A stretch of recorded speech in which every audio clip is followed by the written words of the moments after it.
হৌ চিটাগর পাঁচবান্ডার গিয়ে আবার ইয়ে করিয়া ছবি তুলিয়া দের বাজারও গিয়া যেটা বলে হরের সুবিধা হরের হর বাবা আবার হরিকা চাষাই দেও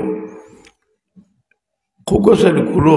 সকালি ওলি আল্লাহ তার কাছে গিয়া যে কয় যে বাবা আবার ব্যবহার খোয়াই দিলাম তাবিজের বেসাবে কইব 110% গ্যারান্টি তোমার ভালো হয়ে যাবে গিয়া আমি নিজে দেখছি বাবার কাছে কথা হয়েছে চা বাবার কথা ওলা হয়ে যেত গোল্লা লইয়া আমি কিনা কথা বলি আল্লাহ করি একটা কিন্তু আল্লাহ তো কত মানুষের কত সমস্যা তো করেছে খেলে বলে আল্লাহর বলি যাই তার দিল আল্লাহর দিকে তার দিল রুজু থাকে আমি রবি রহমতুল্লাহ আলের একটা কবিতা পড়ার বাদে আমার দিলের মাঝে এগুলো যে আমি একটা বই লেখবো রবি রহমতুল্লাহ আলাইয়ে লেখছেন যে তোমার জীবনে তুমি আশিক তাকিও বাসুক হওয়ার চেষ্টা করিও না প্রত্যেকটা মানুষ তার আশিক আপনারা যদি জিজ্ঞেস যায় কাছে যখনই সুন্দর সেরা আপনার দিল খান কইবা আমার সেরা ওখান থেকে সুন্দর আওয়াজ ঘাড় বলে আমারটা বালা আমারটা বালা আমারটা বালা এইটা মানুষের একটা প্রত্যেকটা মানুষে বুঝলি বিশেষ করে জানারে মানুষে কিছু ধন্যবাদ দিয়ে যার আওয়াজ কিছু সুন্দর তাই মনে করো যে আমার আওয়াজ হলো খান সুন্দর আওয়াজ নাই কিন্তু তোমার আওয়াজ কেন এমনি এক মাইলও ঘুরে দিয়ে উঠতো না যদি মকবুল হইতে আওয়াজ আল্লাহ হুলবার লাগি খাইস লই যাবা রিসালায় খুশাইয়া কিতাব লেখছেন বহুত মানুষের দোয়া করে আর এই দোয়া আল্লাহ দোয়ার ভরে তার দাবি লগে লগে পুরা করি দেন কিন্তু ইলা আল্লাহর অলিও খোলাসের দোয়া করেন কিন্তু দাবিটা পুরো হইতে দেরি হয় এর কারণ হইল যে বহুত মানুষের দোয়া করে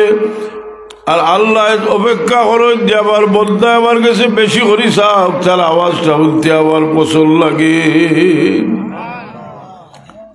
বহুত মানুষ অর্থাৎ খাটিয়ে দিলে কুত্তা কইলে আল্লাহ হইতে তার পছন্দ লাগে ওই লাগে বাবাহর দোয়া লইতে হয় কারণ বাবাহর দোয়াই কাদর মাঝে শিলবাড়িয়া দিছেন যে আল্লাহ নবী ইসলামে যে বাবাহর দোয়া আওলাদর লাগে মকবুল যদি ঈদ দোয়া আওলাদর লাগে মকবুল আরেকটা জিনিস খেয়াল রাখিও খেয়াল রাখো যে মানুষের মাঝে একটা অভ্যাস আছে যে তা হলে দিল জায়গাতে খেরোর গড় খালি দরজা কাটা কুকুরে হয় বলি হয়তো নাই বহুত মানুষ আছে তার ইলিম কালামতা নাই কিন্তু বালা মানুষের সম্পর্কে বাদ কিছু উঠলে এটা হইতেও চায় না জি দরজা খালি আছে বহুত আছে তার গড় খালি আর দরজা খোলা এখন যেটা বলো হয় কি হাওয়ার তার হলো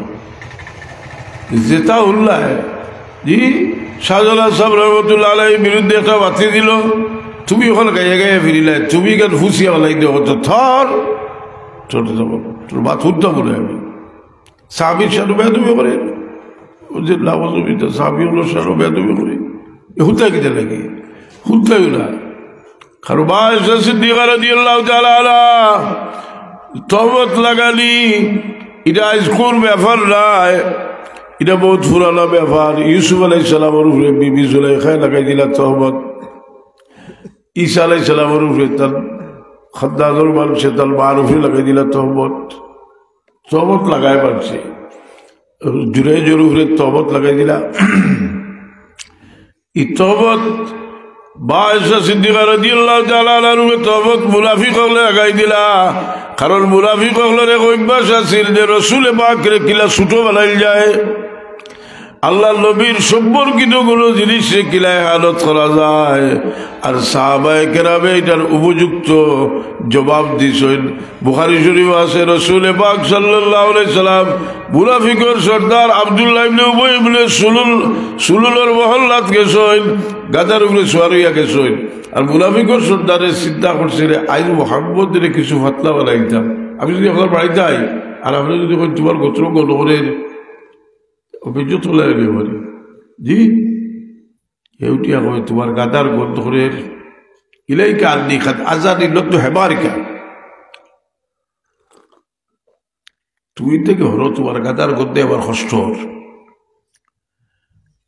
সাহাবি হলে হইতে আসেন না বলে ভাই তা কই দিছে গাদার গল হইছে আব্দুল্লাহ ইবনে রাওয়াহা রাদিয়াল্লাহু আনহু কইল রে মুনাফিক রাসূল পাক সাল্লাল্লাহু আলাইহি গাদার খুশবু তোর খুশবু থাকি বেশি কইয়া দবলই শুনি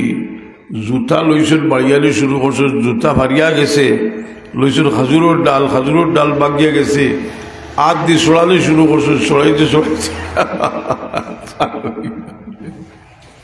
কইছিল কিতা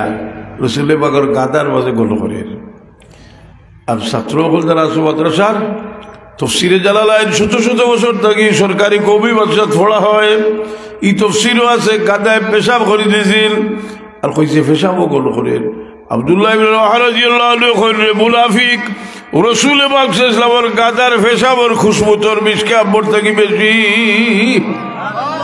রসুল পাকলামর গাদার পেশাবর গদ্দল পেশাবরে গন্ধ কইছিল পেশাবও গন্ধ কইছিল সাহাবী জুতা দিয়ে বাড়ি যাইছে